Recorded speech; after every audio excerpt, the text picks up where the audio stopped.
പോവാ. എവിടെ? വിഷുവിന് ഡ്രസ് എടുക്കണ്ടേ? നിങ്ങൾ എന്താ എടുക്കാൻ പോകുന്നു? വൈറ്റ് ഷർട്ട് എടുക്കും. വൈറ്റ് ഷർട്ട് ഒന്നും എടുക്കണ്ടേ? ഫുൾ ചളിയാവും. ഓഫീസിലിരുന്ന് കമ്പ്യൂട്ടർ വർക്കുമ്പോൾ എങ്ങനെ ചെല്ലുക? ഓക്കെ, എന്നാ ജീൻസ് എടുക്കാം. ജീൻസാ? നിങ്ങളെ ഉള്ള ജീൻസ് തന്നെ അലക്കാൻ വേണ്ടി പെടുന്ന പാട്. ജീൻസ് ഒന്നും വേണ്ട. ഓക്കെ, എന്നാ കോട്ടൺ പാന്റ് എടുക്കാം.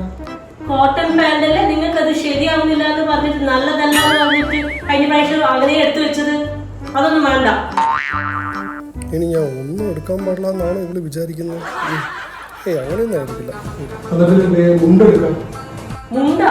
നിങ്ങൾക്ക് എന്താ 50-55 വയസ്സായ? മുണ്ട് കൊടുത്തഴിഞ്ഞാൽ വയസ്സ് തോന്നിക്കും. മുണ്ടൊന്നും വേണ്ട. കല്യാണത്തിന് മുണ്ടുകൊടുക്കാൻ പറഞ്ഞു കാണുമല്ലോ. അപ്പം എനിക്ക് വയസ്സായിരുന്നാ? ചിലപ്പോൾ വയസ്സായിട്ടുണ്ടാവുമായിരിക്കും. ഷോർട്സാ? നിങ്ങളെന്ത് ചെറിയ പയ്യനാണ് വിചാരം? ഷോർട്സ് ഒന്നും വേണ്ട. എന്ത് പറഞ്ഞാലും വേണ്ട. ഷോർട്സും വേണ്ട, മുണ്ടും വേണ്ട. ഒന്നും എടുക്കാൻ പാടില്ല എന്നുള്ള പ്ലാനാണ് തോന്നുന്നത്. കഴിഞ്ഞ കൊല്ലം വാങ്ങിച്ച കർച്ചീഫ് ഉണ്ട് അട്ടിക്ക് വെച്ചിട്ട് ഒരൊറ്റ യൂസ് ചെയ്തിട്ടില്ല. കർച്ചീഫ് ഒന്നും വേണ്ട.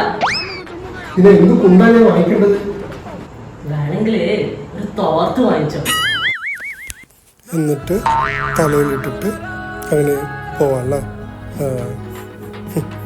ഇവക്കെല്ലാം കബോർഡ് നിറച്ചും ഡ്രസ്സ് ഉണ്ടെങ്കിലും ഒരു പ്രശ്നമില്ല. നമ്മളൊരു ഡ്രസ്സ് എടുക്കാൻ പറയുമ്പോഴേക്കും